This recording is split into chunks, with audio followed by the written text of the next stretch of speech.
interdependence of thinking and feeling, and we wondered, the meaning of truth? Margaret Wertheim was the first person we invited to present at this year's gathering, The Myth of Truth.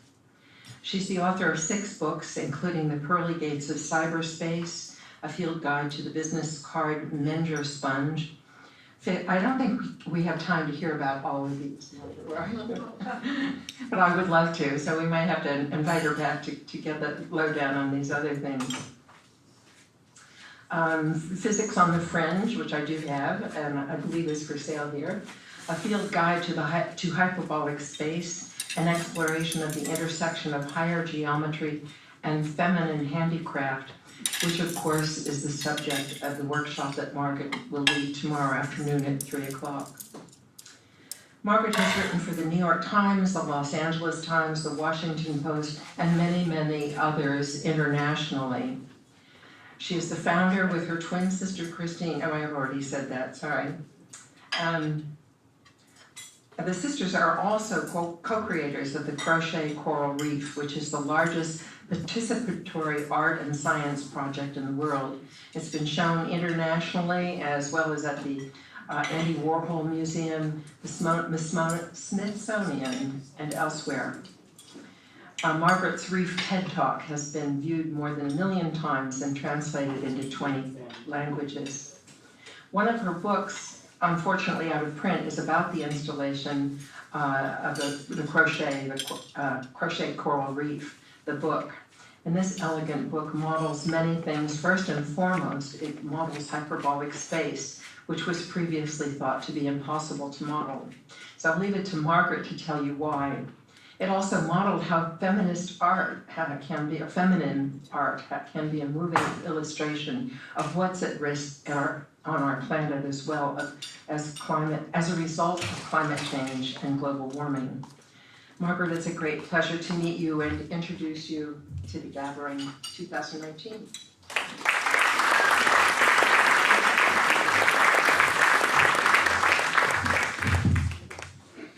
Well, thank you very much. It's a real pleasure to be here. And as you will hear from my accent, I am Australian, but I'm a resident here in America, in LA. So it's lovely to have come here from LA, where we are experiencing, we have just had an absolutely extraordinary heat wave with days and days in a row over 100 degrees. Proof, I think, that global warming is here and now, which is something that I will be mentioning in my talk today. So when Susan asked me to come and speak here, she said that the theme was truth. And she wanted me to talk about my Crochet Coral Reef project, but I said there are extraordinary dimensions to this project that are about our conceptions of truth and what we think it means to know. So I'm going to try to weave through, basically threading together art, science, mathematics, global warming, feminism, and epistemology. And before 3 o'clock. And one of the missions for you to all bear in mind is that part of what I'm going to do here today is to show you all that you're at least as intelligent as a sea slug. And that sea slugs, I'm going to put forward, actually have an ability to understand higher mathematics, thereby raising a question, why can't we? So, the talk is about the subject of hyperbolic geometry. And this is a kind of geometry which is an alternative to the Euclidean variety we all learn about at school. And I'll get to the details of what that is in a moment. But it's a subject that I have been interested in for a long time through a little organisation I started with my twin sister Christine called the Institute for Figuring. And my sister, we're identical twins, and when we left school, I went into university, did mathematics and science. She went to art school and became a painter, and now teaches at Cal Arts, which is one of the great art colleges in America, in LA. And we, from the beginning, wanted our organisation to be equally about art and science. but we didn't want to sort of use those terminologies specifically. So we named our institute the Institute for Figuring. And figuring is a word which is wonderful because it links together so many disciplines. We all have figures, we draw figures, figures are numbers, figures are diagrams in science books. Artists do figurative drawing, and of course we as cognitive beings figure things out. So we wanted to name our organisation with a word that, as it were, embodied the message we were trying to convey. And for those of you who might have some connection to logic, computing or mathematics, you will notice that our acronym IFF is the logical symbol for if and only if. So part of what guides our thinking is projects that make people and us think, what if? What if was possible? And that is going to be in essence of partly what my talk is about. So the subject specifically at hand is hyperbolic geometry. And here is a creature that embodies hyperbolic geometry in its being. That's a sea sponge, and that curly, frilly surface that you're seeing, which I'm sure you all recognise, is a biological manifestation of hyperbolic geometry. And here are a bunch of corals. Again, all these frilly, crenellated shapes are biological manifestations of hyperbolic geometry, or sometimes it's called hyperbolic space. Here's another one, that's actually a kind of kelp, it's another one. And here's a bunch of creatures, these are called nudibranchs or sea slugs. And they are embodiments of hyperbolic geometry. Nature, in fact, has a love affair with the sea. Nature has a love affair, particularly in the seas, with hyperbolic forms. Now, one thing that's extraordinary about this is that human mathematicians spent hundreds of years trying to prove that hyperbolic geometry was impossible because it violated one of the axioms of Euclid's geometry. And mathematicians and scholars in general in the Western world for 2,000 years were so convinced that Euclid's axioms stood as the exemplar of truth and provable truth that they didn't believe that anything that seemed to violate one of Euclid's axioms could possibly be true at all. And hyperbolic geometry, as we will see later, does violate one of Euclid's axioms. The mathematicians didn't think that it was possible. And indeed, they did spend centuries trying to prove that it was actually impossible. So here are two creatures who don't have brains. They've got a few neurons, but no actual brains. And they've never heard about Euclid's axioms, and they've been getting on with making hyperbolic surfaces for hundreds of millions of years. So I want to ask the question, does a sea slug know non-Euclidean geometry? And I would like to say yes. It's never going to be able to sit down and do a Harvard University math exam, nor is it going to write textbooks. But in the very fibres of its being, it is embodying the truth of hyperbolic geometry, and I would like to claim that is a form of knowing. Now here's another set, two creatures who've also never heard of Euclid's axioms. Not only do they not have brains, but they don't even have neurons. And here they are, being hyperbolic geometric surfaces. Every time you eat lettuce or kelp, or frilly vegetables like kales, you are eating hyperbolic surfaces. Cactuses also have many cactuses, not all cactuses, have hyperbolic structures. So, nature is full of hyperbolic surfaces and hyperbolic geometry. But when mathematicians in the 16th, 17th and 18th centuries started addressing themselves to the question of geometry, they were absolutely adamant that anything which violated Euclid's geometry, which is just the geometry of a flat surface, like a very flat plane that we all learn about in school, we all know that there are certain truths on the flat plane, like two parallel lines always stay the same distance apart, the internal angles of a triangle add up to 180 degrees, the circumference of a circle is 2 pi r. And we think Euclid believed, and mathematicians believed, that these were eternal verities that could never be broken. But in the late 18th, early 19th century, Western European mathematicians began to discover a different kind of geometry in which none of those things that we learn about geometry in school are true. And it made them begin to realise that there is in fact a different geometry that exists, and it blew their minds. Not only did it blow their minds, it made some of them insane. So here is a statement from one of the mathematicians who was involved in the discovery of hyperbolic geometry at the beginning of the late 18th, early 19th century. For God's sake, please give it up. Fear it no less than the sensual passion, because it too may take up all your time and deprive you of your health and peace of mind and happiness in life. Now, that's not the kind of statement we're used to hearing from mathematicians. Mathematicians are sober-minded individuals. Well, actually, that's a myth. Anyone who thinks that knows nothing about how math actually is practiced. One of the things about mathematics that I like to say is mathematics is actually the science of figuring out what you don't have to take logically as serious. Mathematicians are in the business of expanding our imaginations and throwing out rules as much as possible.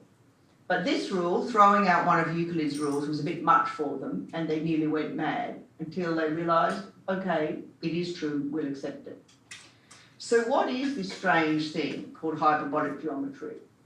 Well, I'm going to show you that you actually know a lot more geometry than you think you do.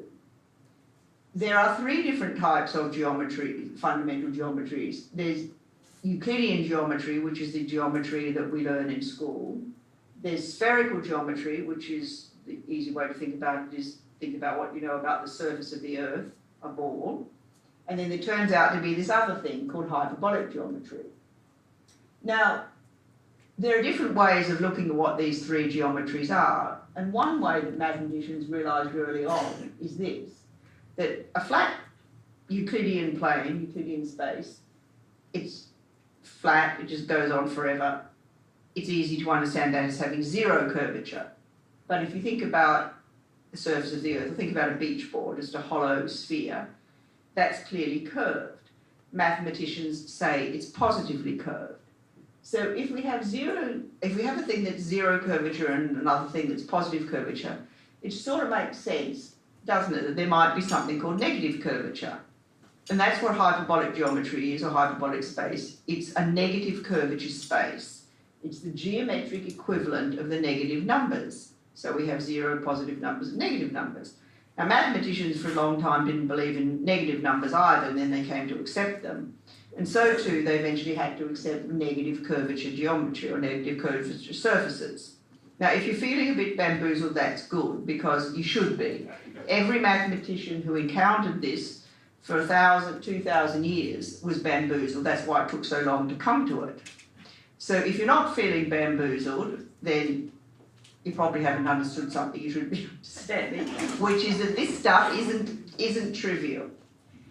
Now, okay, so we're going to go through the exercise of trying to understand what is hyperbolic geometry and why is it so radical. And the way we're going to do this is not the way the sea slugs do it. We're going to look at Euclid's axiom, which says it's not possible, and we're going to see why actually Euclid was wrong.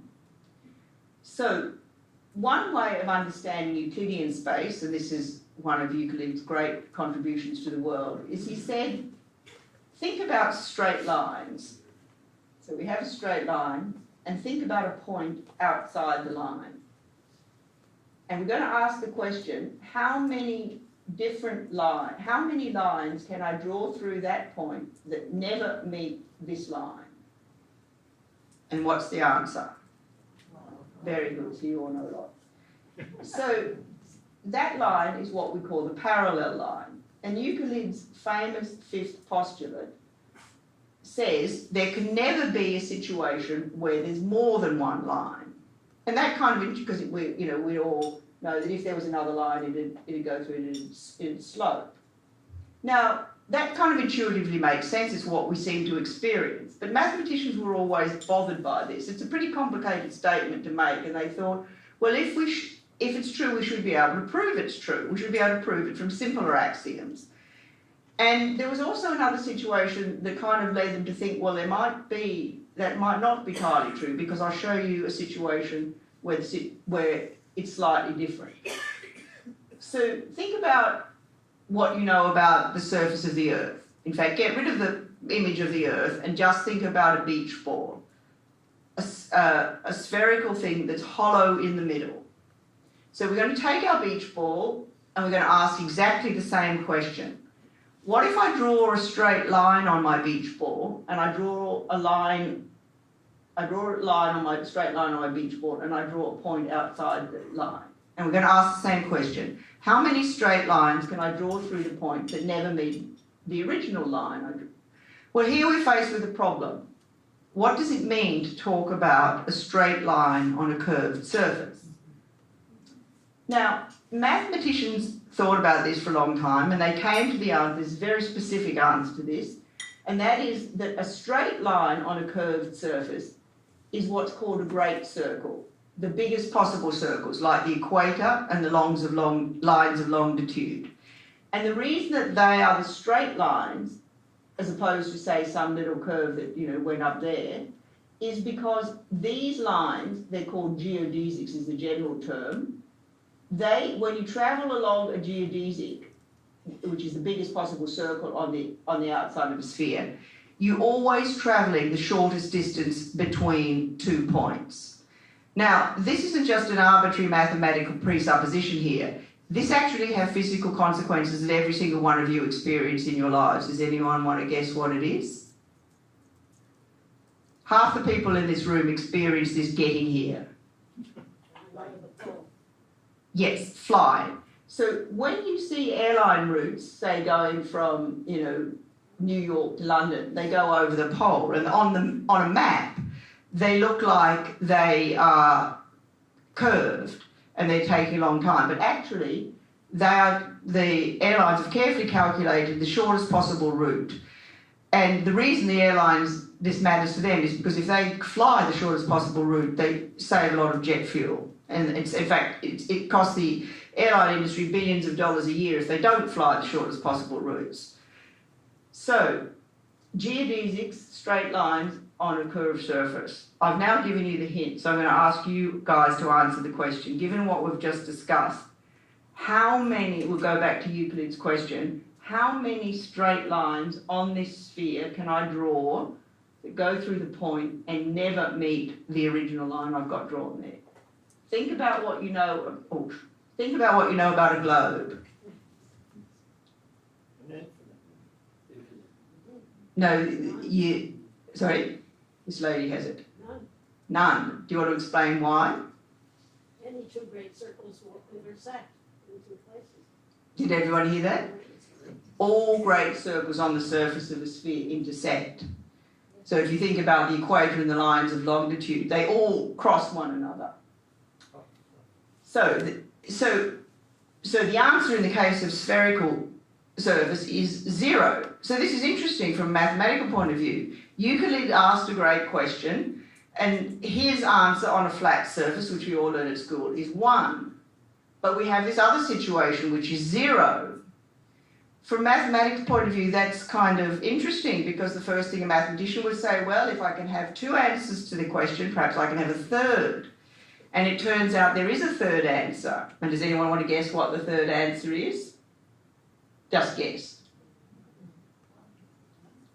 Well, it's what you all said before, infinity.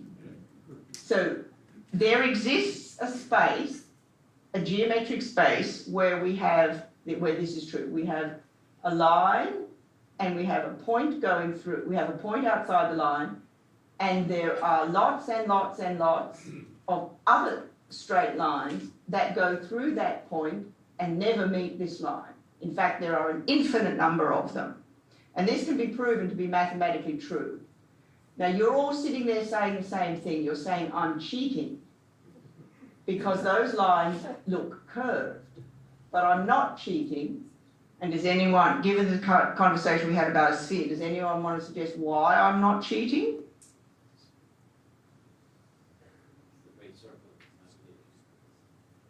It's related to that, but there's a specific thing.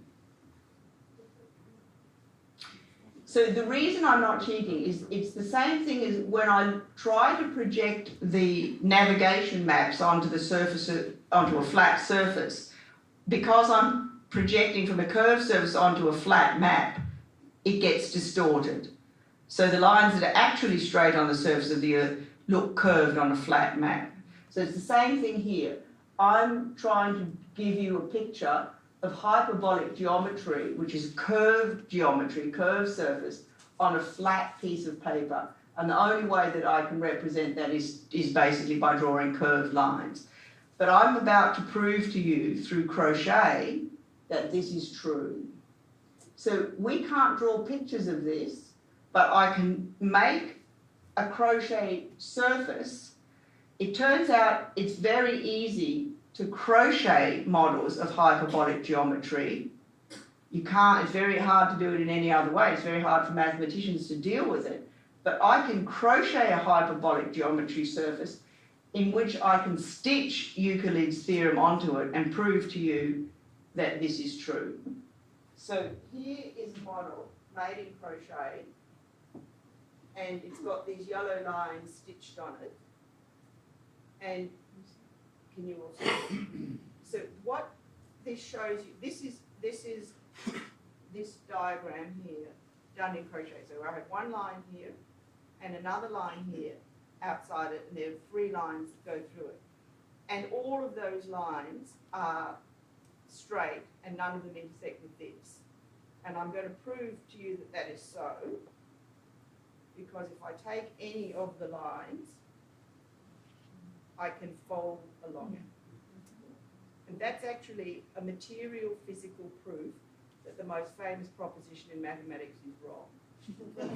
And who would have thought that the ladies doing a little bit of handiwork at home would actually be able to demonstrate something that the mightiest mathematicians of our culture, A, thought was impossible, and B, even once they found out it was impossible, they didn't know how to make models of it until a Latvian mathematician named Dr. Dana Taimina at Cornell, who grew up in Latvia doing crochet and knitting, said, you know what, boys? I think I can make a model of this in knitting and crochet. All I have to do is increase stitches. So everyone who knits and crochets, first of all, when you begin, you go wonky and you do too many stitches and it ends up frilly and you think you've made a mistake, but you haven't made a mistake. All you've done is enter the realm of non-Euclidean geometry. And so the reality is that women who've been handicrafting out of lacework or crochet or ballets, making ballet skirts, anyone who's been doing these frilly, crenellated, ruffled forms has been making non-Euclidean geometric surfaces. So not only did sea slugs get there before the mathematicians, but so did the fancy work ladies. So as I said, we can stitch all sorts of mathematical proofs onto these surfaces, and we can demonstrate things like the fact that the internals of a triangle on hyperbolic surfaces don't add up to 180 degrees, they add up to less. And in fact, in the biggest possible triangle, you have the internals of degrees add up to 0. And that's something that's extremely difficult when you study hyperbolic geometry at university in maths departments like I did. It's extremely difficult to understand how that can be true. It does nearly drive you bonkers. But with these crochet models, you can just literally stitch it on and see it. It's just wonderful. Now, when mathematicians discovered that there was this hyperbolic geometry, one of the things that they immediately thought of is, well, oh, that's really interesting. If mathematics gives us 3 possible options, spherical, Euclidean, and hyperbolic, flat, positively curved, negatively curved, if those 3 options are possible as mathematical potentials, what shape does the universe? What is the actual structure of the space of the universe? Is the universe hyperbolic? We don't know the answer to that question right now. That's one of the reasons why we're sending these incredibly expensive telescopes into space. Your and my tax dollars are hard at work as we speak, trying to figure out, is the universe hyperbolic? It actually turns out that most of the evidence appears to suggest that on the largest possible scale, the universe is Euclidean. We know that it's non-Euclidean on a smaller scale, like the sun, the surface of space-time near the sun, for instance, is curved. But on the largest possible scale, it appears the universal structure is Euclidean. but we still don't know. So hyperbolic geometry plays an incredibly important role in the history of the history of Western scientific thinking about what is the structure of reality. Now, here's a really interesting question about proof. So these calla lily forms that probably I'm sure some of you have in, buying flower shops to entertain yourself from time to time. These are actually hyperbolic surfaces too. You can, I can crochet a model, a hyperbolic model, and twist it into that sort of lovely calla lily form. There's a group of physicists at the University of Texas who are modelling how flowers do this. And when they make their computer models, just like the universe is a four-dimensional structure with 3 dimensions of space and 1 of time, the mathematicians modelling these flowers find that in order to make their models work, they have to do it in 4 dimensions. So again, I raise the question, does a flower understand the 4th dimension? What does it mean to know mathematics? Do sea slugs, do calla lilies know mathematics? I would like to say that yes, indeed, they do. They need some bits of mathematics. Now, there are different.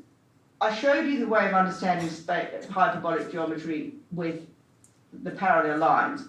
A quick and easy way to understand the difference between 2 curvatures is the different tiling patterns you can do on them. So on a flat surface, we all know you can tile it. That's fill the whole surface with hexagons. You see that on bathrooms every day. If you want to model spherical space, you take out some of the hexagons, you remove one side of some of the hexagons, turn them into pentagons, so you're literally taking away some space, and you get this structure, which everybody outside of America is going ballistic about this structure at the moment. So if that's how I can model spherical space, if I want to model hyperbolic space, what do you think I do?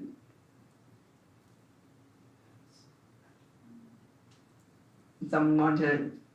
Well, I'll take a guess. If you're taking away something here, you're adding something. That's right. So instead of replacing some of the hexagons with 5-sided ones, pentagons, I replace them with 7-sided ones, heptagons, and you literally add more sides, so you add more space, so you get the frilly lettuce leaf coral reef-like effect.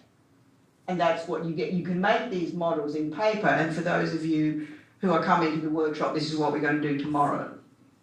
And it's a great deal of fun. You can make a hyperbolic structure in your hands with nothing more than paper and sellotape and scissors. But these models are, ultimately, they're quite fragile and they're hard to make big, etc. The best way to do it is to do it with crochet.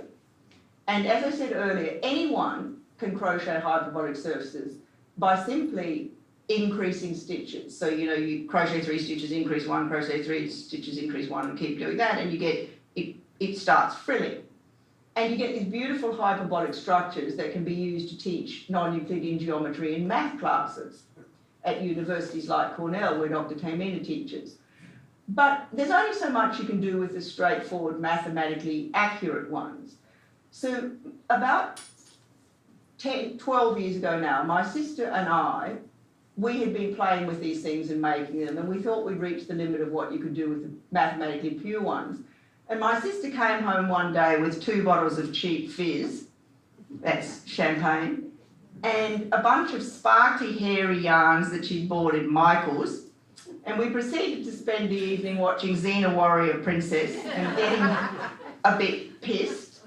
And we started deviating from mathematical perfection and saying, well, what if I don't do exactly increase 1 in every 3? What if I do increase 1 in every 3 for a while and then increase 1 in every 2? Then what if I go up a bit?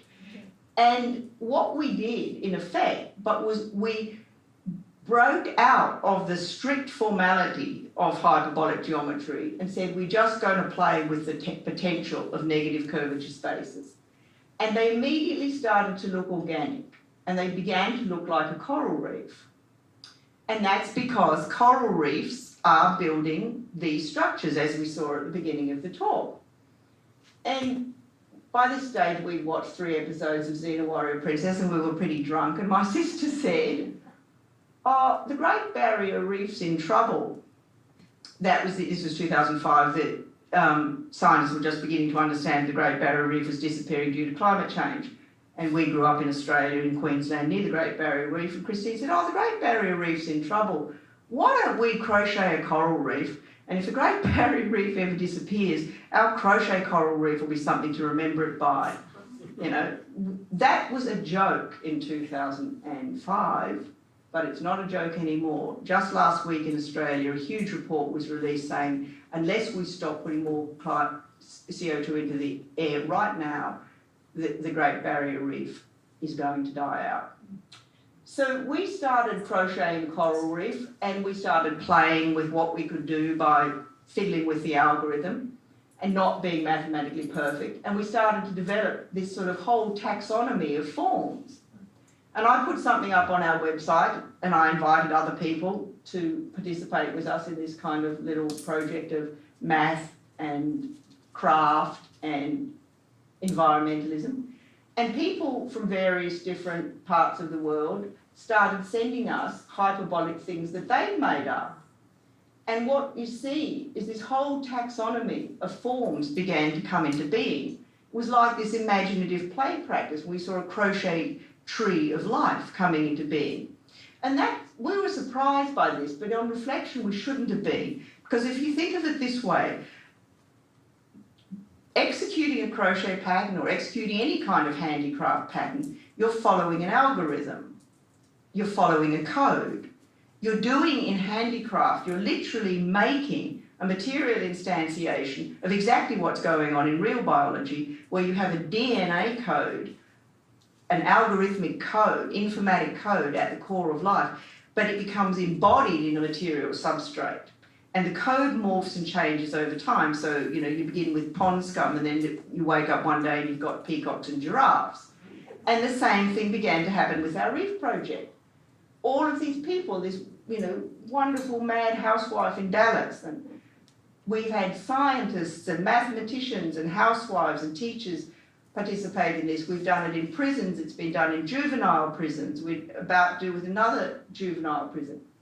And so the project became this sort of nexus of mathematics and science and art and craft and environmentalism. And there are two parts of the reef, two parts of the project. One is the reefs that Christine and I ourselves make, and we build these in our living room.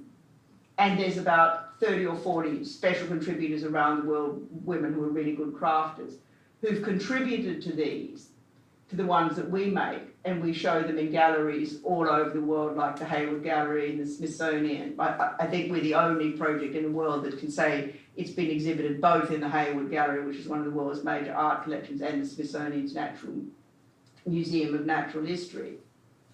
But there's a lovely other dimension to the project, and that is its participatory dimension, where when we have exhibitions, we work with the local communities and the people of, say, Chicago or New York or Sydney or Melbourne or Indiana or Scottsdale, Arizona. They build their own reef, and hundreds of local citizens, sometimes up to 1,000 local citizens, get involved, and we teach them the basic skills, how to crochet and how to make it frilly, and people grasp that really quickly, and then we say, and what kind of a coral reef would you like to build? And then over 6 months or so, they all crochet and build their own coral reef.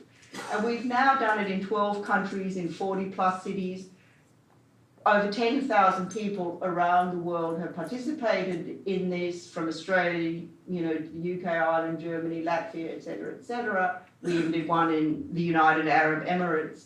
Believe it or not, in the Middle East, there are some really magnificent coral reefs.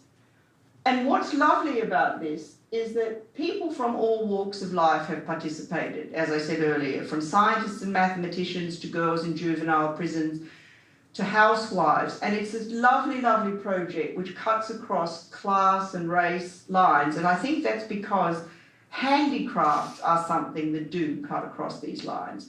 Through the medium of handicraft, you can engage anybody. And it's a really levelling craft. It's a really levelling skill, because anyone can be taught to crochet. It's not that difficult.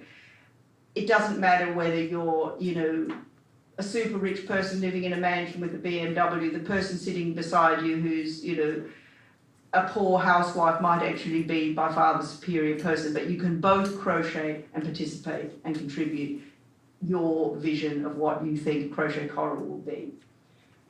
Our exhibitions have attracted more than 2 million visitors, and all of them get exposed to the mathematics that I've just talked with you. And what is lovely is that we do it across sort of cultural venues, in science museums, mostly in art galleries, but some science museums and natural history museums and community centres. It's been done on all scales, from the Smithsonian to small scale community centres, you know, whose main audience is battered women. And the communities turn out. This was the biggest one that's ever been done, which was done in Germany. The Germans do things on a fantastic scale. This was part of the one that was done in Latvia. And the communities come up with deeply moving, beautiful things. And what I so like about this project is that it connects crafts, corals, women knitting, and the cosmos. And in a time when in our society we are so into siloing people, where we think, oh, there's the general relativity mathematicians over there, and there's the biologists working on the corals over here, and here's the little ladies knitting over here.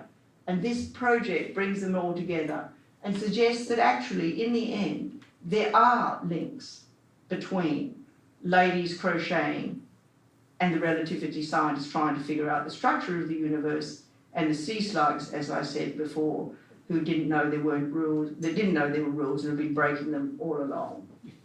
So, thank you for coming, and we do have a book.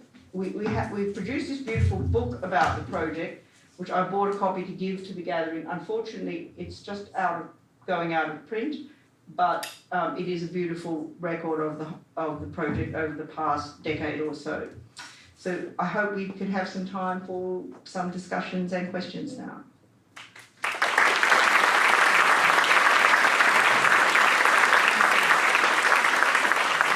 Suzanne, how are we doing on time? We have 15 minutes. We could have some 15 minutes apparently for comments. Question. Yeah. Do we have any hyperbolic geometry going on in our bodies? We do, yes. So let's have a think about this. So we do have hyperbolic geometry going on in our bodies for the same reason that there are lots of hyperbolic things going on in the sea. There's a very good reason why in liquid environments it's a good idea for things to be hyperbolic. So does someone want to have a guess at why that might be? Yeah, so everybody, yes, everyone's got it right. It's increased surface area. You get, if you're a filter feeding organism and you can't go, like a coral, you're rooted to the ground and you can't go chasing after your lunch, you have to wait for your lunch to waft by you. You want to be able to gather as much as you can.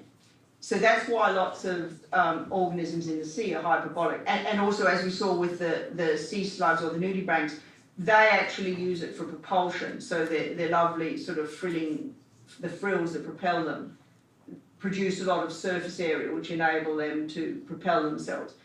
But in our guts, in our intestines, there are hyperbolic structures that also are for helping us to absorb the food as it's going. And lots of cells throughout our bodies or through nature, lots of cells have hyperbolic structures on the surface of them, again for this reason of gathering nutrients. Thank you. Yeah. Does exhibiting a characteristic lead to knowing?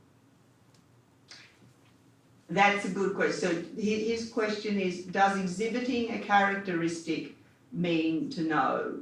So should I explain the question more? Does that? No, So basically I've suggested that because a sea slug embodies hyperbolic geometry in the structure of its being, that constitutes a form of knowing. So he's asking, because the hyperbolic form is, as it were, a characteristic of the animal, does that mean that it knows? Now, this is a huge philosophical question. I want to argue that it does, because it seems to me that we in the West, particularly since the Greeks, have become obsessed with knowing as a symbolic thing, that we think that knowing is equated with ability to write symbols down, letters, numbers, equations. But look at this as a parallel. Music offers a fantastic parallel for mathematics. There are lots of people who don't read music, who are literally musically illiterate, but who are absolutely masterful musicians. Many great musicians have said they don't read music, yet they play it, they embody it, they be it. And I think mathematics is like that. We've got enchanted, bamboozled by the notion that knowing is something that happens purely in the mind, or purely in the, not even in the mind, but in the exercise of the mind, writing down symbols. And a really big part of my work is about saying, actually, I don't accept that. I think that a big way of knowing is materialized, embodied, making and being. And why does this matter? It's not just for me, it's not primarily a philosophical point. It is a philosophical point, but it also is an ethical point.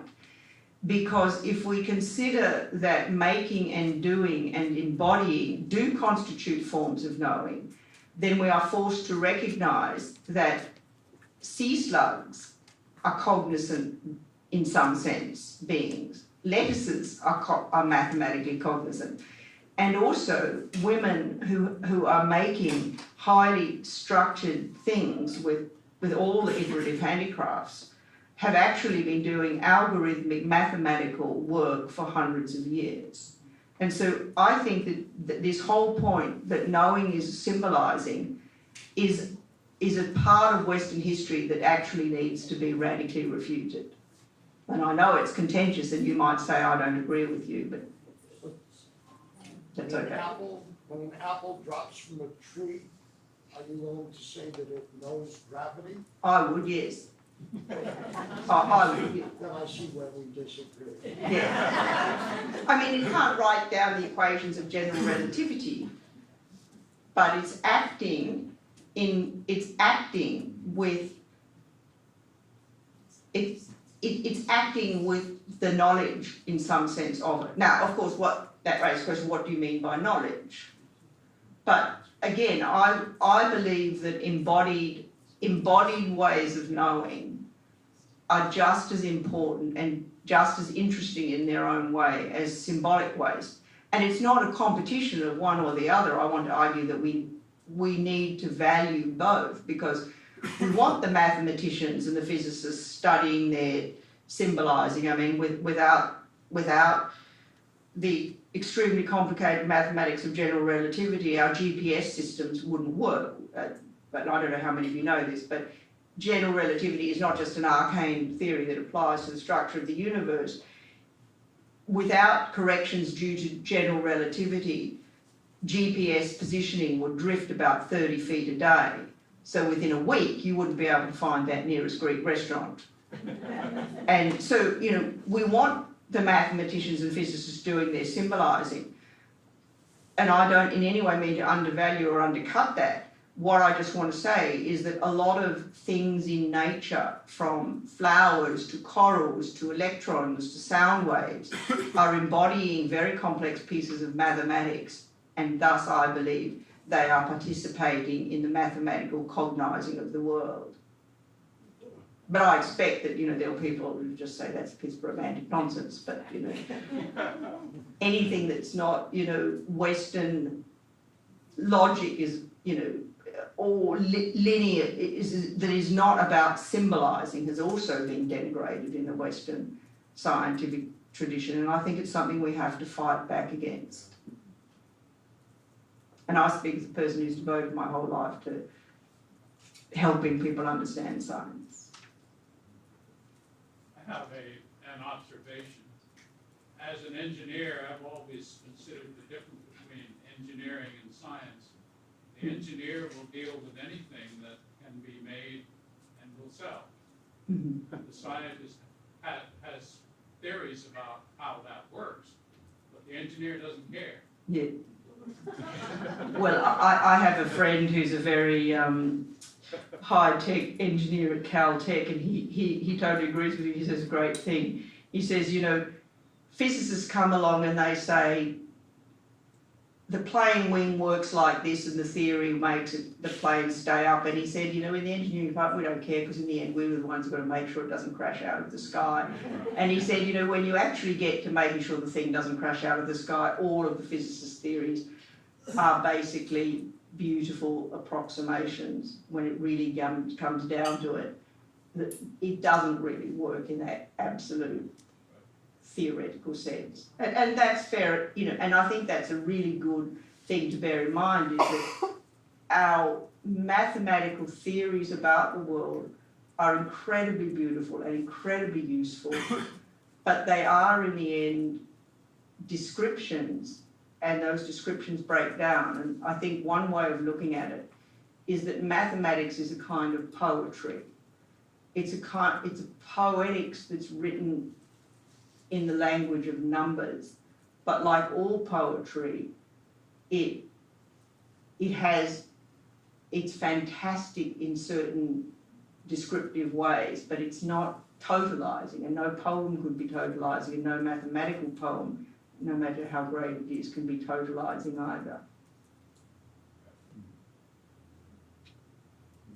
So when you teach people how to crochet hyperbolic space, aren't you engaging in symbolizing? You're giving them rules or not?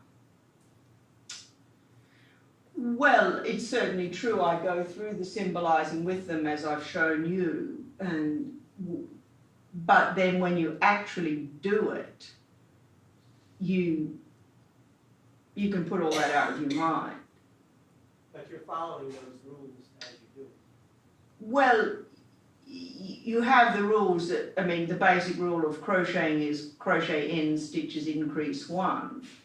And actually, you know, for someone who's proficient at crocheting, you do that. You don't really think about it. You get to a point where you're just doing it. You know, your body, the body takes over and the body is doing it. You don't have to sit there and think 1, 2, 3. You know, your brain your body gets into the rhythm of it, like dancing or music, and it becomes automatic. And then when you make these, you know, quite different shapes, then you do think about, I mean, one of the things, well, you can see some of the incredibly different shapes there. So one of the things, you know, a lot of the time people say to us, oh, have you got patterns for these things? We say, no, we don't use patterns. We just make it up as we go along. And people get a bit alarmed by that, and they say, oh, but people need patterns to follow. And I say, no, they don't. People are great at making things up. Just get the basic concept, and then make it up as you go along. And most people find that really liberating, because they're used to thinking that they have to follow patterns or they have to follow rules. And what we're saying is, it's a bit like the way nature evolved. You know, nature didn't sit around and thinking, gee, I'm in the slime mold phase, you know, I dream of peacocks. At least I don't think nature sat around and said, I dream of peacocks, but one day peacocks have come because people are, you know, over billions of years there's been this little variation and that variation, and then eventually there is a peacock sitting there in front of you, and you go, how did that get there? And I think this is the same as that. So, you know, is nature following symbols? I mean, we know that there is a DNA code at the heart of life. And our geneticists are now sequencing all many different critters, but the genomic sequence isn't the critter. And nature didn't have a set of, high-speed, big data storage banks. It did the peacocks and the giraffes without that. And so I'd say we're doing the same sort of thing. There is codes going on, but the codes are, as it were, being enacted. And so I'd actually like to say the inaction is the thing that's driving it, not the code.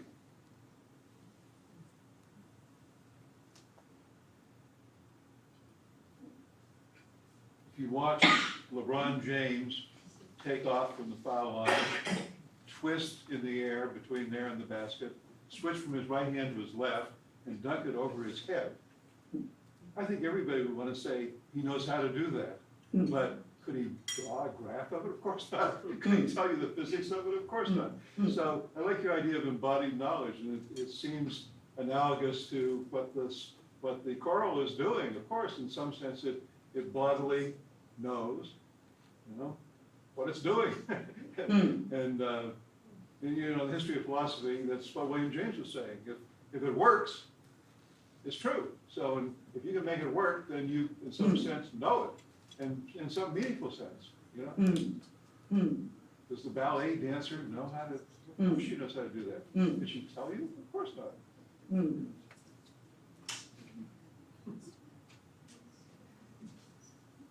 I think your words there a few sentences back, basic code and applied, sort of sum up the whole thing.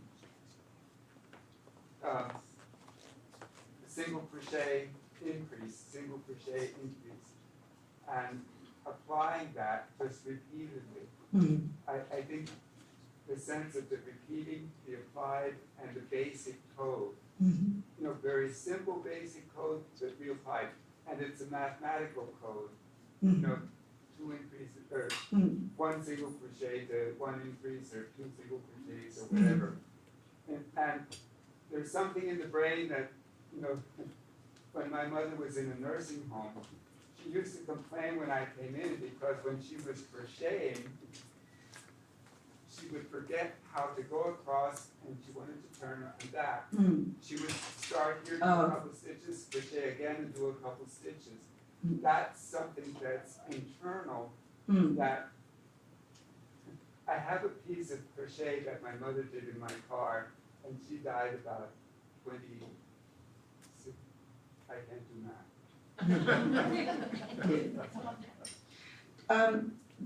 I'm not sure what the time is. Do we have more time?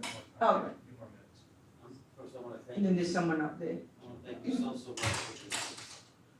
But I wondered if, through your work and observations, is it a truly random development in how these things happen, or do you see any pattern, evolutionary possibly, as they move towards a certain optimal shape or size, or is it just You mean in our work or in the actual coral reefs? Yeah. But in nature, well, in nature, one of the mysterious things is you see lots of different structures in corals in nature, and we've been doing this project for 13 years, and every time I meet a coral biologist, I ask them, do you understand how the corals are doing this? And like, why is it that one coral, might have a very curly surface, and another one's got, only a very slightly curly surface, and they don't know. So the work that we've been doing through crochet has actually raised questions that have real relevance to what are the corals doing, and the reality is the biologists don't know. So it's almost defying natural selection, but it's not, it's just. Well, we can't say it's defying natural selection because it's here. The very fact that it's here means that it survived natural selection. But the question is what was being selected for? And, so it does sort of raise the question, well, why aren't they all maximally frilly? So we don't know. And when I've talked to coral biologists, they don't even know how the corals make these structures.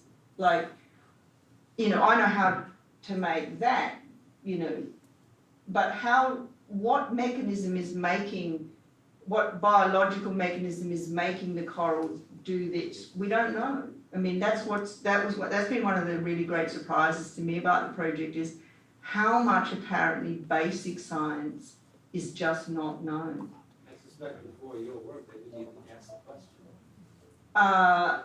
Yes, I don't know. I mean, I have found one obscure academic book where the guy by a Dutch biologist, where he begins to address these questions, and that's the only thing that I've found. But what it shows you is, again, these are hard questions. So I think we should give the corals credit. Oh, okay. Has Dale Chihuly commented on any of your exhibits? Who, sorry? Dale Chihuly. Oh, not to my knowledge. I've seen it. She asked, has Dale Chihuly commented on any of our? Not to my knowledge. I've seen his exhibitions. I don't know if he's seen mine. Thank you.